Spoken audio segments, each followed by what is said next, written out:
말씀으로 이 새벽에 은혜 전하러 가겠습니다. 예수님의 십자가 죽음 이후에 제자들은 이제 부활하신 줌을 만났습니다. 그럼에도 불구하고 다시 옛 터전인 갈릴리 디베레 호수로 돌아가 버린 어부들, 시몬 베드로와 안드레 요한을 볼 수 있습니다. 나는 물고기 잡으러 가노라 이렇게 하고 다른 제자들을 동조하며 배에 올랐습니다.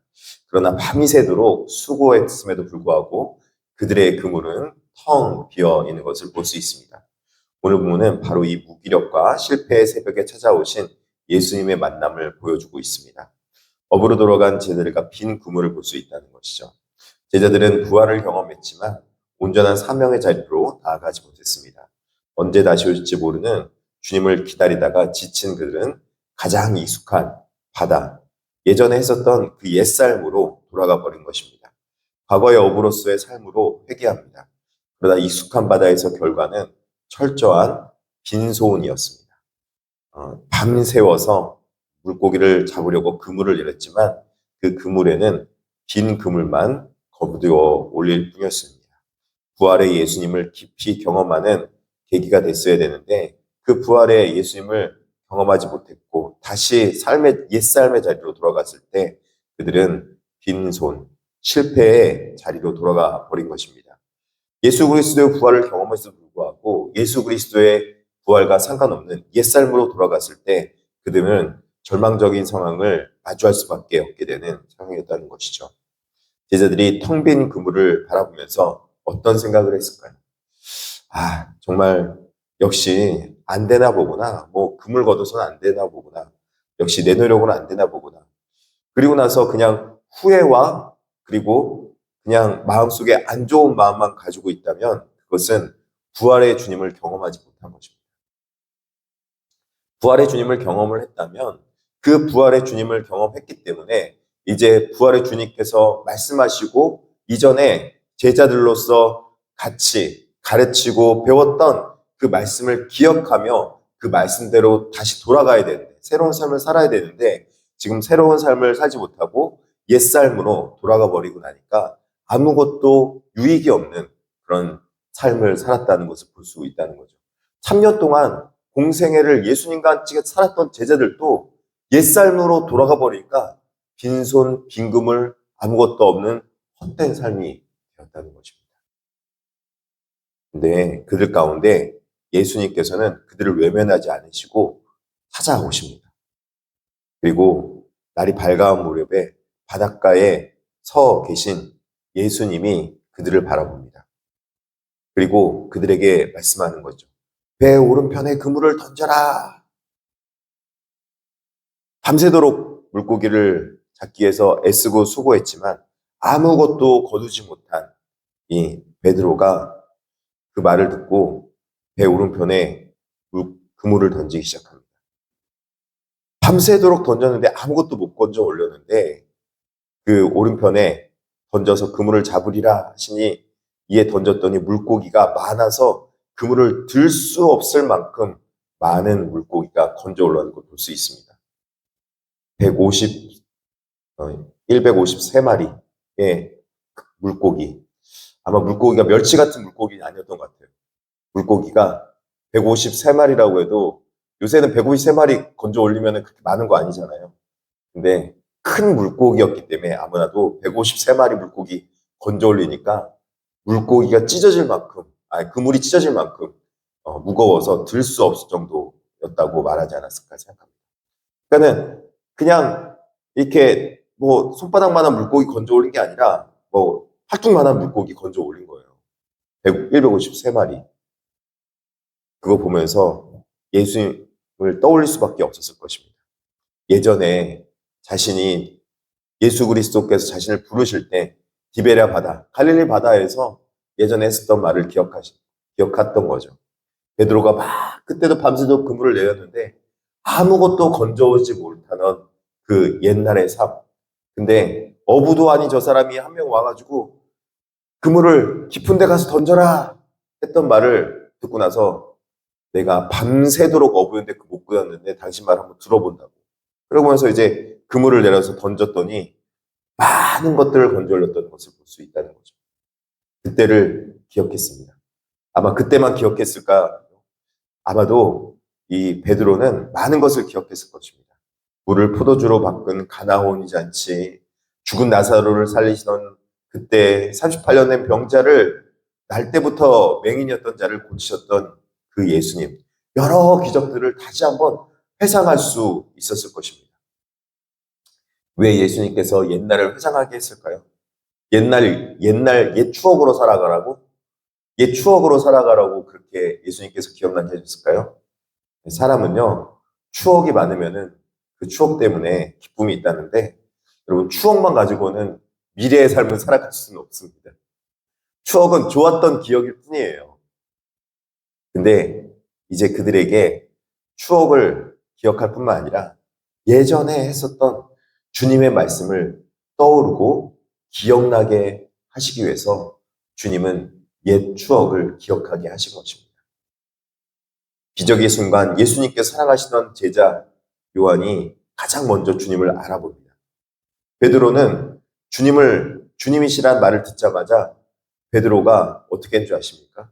저 멀리 그 뭇가에 있는 예수님을 바라보면서 바닷물에 뛰어들었습니다. 아니, 생각해 보십시오. 노저 가도 아마 충분히 갈 수 있을 텐데 베드로 성격 엄청 급합니다. 바닷가에 뛰어들어 수영해 갔는데 제가 보기에는 노저 갔던 제자나 아니면은 바닷가에 뛰어들어서 헤엄쳐 갔던 제자나 거의 동시에 도착하지 않았을까 싶습니다. 그리고 나서 책망이 아니라 주님께서 그들을 위로하시는 모습을 볼 수 있는 것이죠. 지친 그들을 위해서 밤새도록 배고픈 상황 가운데 물고기를 잡았던 그들에게 숯불을 피워두시고 가져온 생선을 좀 잡아온 생선을 가져오라고 해서 생선과 떡을 구워서 주시는 것입니다. 떡과 생선은 오병이어의 기적을 생각나게 하셨을 것입니다. 생명의 양식이 되었던 주님의 말씀을 기억하게 하신 것입니다. 오병이어를 풀어서 예수님께서 나는 생명의 떡이라 말씀하셨던 그 영생의 떡의 말씀을 기억나게 하시기 위해서 지금 생선 가져오라 말씀하셔서 생선을 구워줘서 그들에게 주시는 거예요. 그리고 예수님이 잡히시던 밤 대제사장들 숯불 앞에서 주님을 3번이나 모른다고 부인했던 그 제자 베드로에게 숯불 앞에서 물어보는 것이죠. 베드로의 실패를 추궁하지 아니하시고 오히려 따뜻한 조발을 먹이시며 치유하시는 것입니다. 제자들은 자신이 누구인지 그리고 주님이 어떤 분인지 다시 기억하도록 말씀해 주시는 것입니다. 사랑하는 성도 여러분, 우린 여기서 우리가 이 말씀을 통해서 그냥 말씀에 무슨 헬라어 원어나 어떤 깊은 것들을 깨달지 못하더라도 오늘 이 요한복음에 나오는 분위기와 그 뉘앙스를 보면은 어떤 그 학풍적인 것보다도 그 상황과 뉘앙스를 통해서 우리에게 전달해주는 감성이 있는 것 같아요. 무엇이냐면요. 예수 그리스도께서는 우리의 마음속에 언제나 찾아오셔서 옛날에 좋았던 것들을 기억해 계시며 그것들을 통해서 말씀으로 우리를 인도하시는 하나님의 사랑을 우리가 느낄 수 있도록 해준다는 것이죠. 제자로 돌아가는 그 백성들이 될 수 있도록, 제자로 돌아갈 수 있는 제자들이 될 수 있도록 이들에게 하나님의 말씀을 생각나게 하시고 기억나게 하시며 이들을 먹이시며 또 그들과 함께 하셨던 예수 그리스도를 기억나게 하신다는 것입니다. 사랑하는 성도 여러분, 코로나 이후에는 이제는 우리가 코로나 이전으로 돌아가려고 해도 돌아갈 수 없는 것처럼 예수 그리스도를 만난 백성, 예수 그리스도의 부활을 경험한 백성들은 예수 그리스도의 오시기 전에 있었던 옛삶으로 절대로 돌아갈 수 없습니다. 그들에게는 이전의 삶은 추억으로 기억할 수 있어도 이전과 같은 삶을 살아갈 수는 없는 것입니다. 그래서 새 삶을 살아가라고 말씀하고 있는데 그들이 그 새 삶을 부인하고 돌아간다고 한들 그들의 일상은 절대로 이전과 같지는 않다는 것입니다. 그러므로 사랑하는 성도 여러분, 이제는 부활 이전의 삶으로 돌아가려고 하지 말고 부활 이후의 삶으로 새로운 제자의 사명을 받고 옛 말씀을 기억하면서 하나님의 말씀의 자리, 제자의 자리로 돌아올 수 있는 온전한 제자의 삶을 살아낼 수 있는 저와 여러분이 되기를 진심으로 축복합니다. 기도하겠습니다. 자비하시고 내려오신 하나님 아버지 진심으로 감사합니다.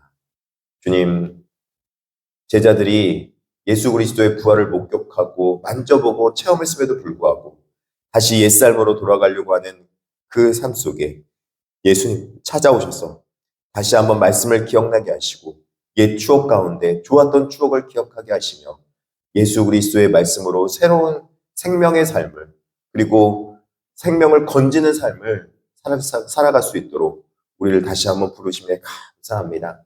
하나님, 이전과 같은 삶이 아니라 새로운 영생의 삶을 살아갈 수 있도록 주께서 인도하여 주시옵소서. 무엇보다도 예수 그리스도의 부활을 믿고 돌아온 백성들이 예수 그리스도의 사랑을 경험하게 하여 주시옵시고 특별하게 지금 육신의 연약함으로 영적인 연약함으로 여러 가지 환경의 고난으로 주님 앞에 새 생명의 삶을 살아가지 못한 백성들이 있다면 주님께서 치유하시고 고쳐주시고 채워주시고 인도하시는 그 주님의 사랑을 만나게 하여 주시옵소서. 특별하게 지금 부활절을 지났음에도 돌아오지 못하는 우리 김유경 지사님 하나님께서 기억하여 주시옵시고 위에 아픈 부분이 있다면 하나님께서 치유하시고 낫게도 하시고 고쳐도 주시옵소서. 주님, 특별하게 기도하옵기는 여러 가지 환경에 어려운 가운데 있는 백성들 주님께서 환경을 열어주시옵시고 부활의 복음의 소식이 그들 가운데 전달될 수 있도록 주께서 역사하여 주시옵소서. 감사하며 예수님의 이름으로 기도드립니다. 아멘.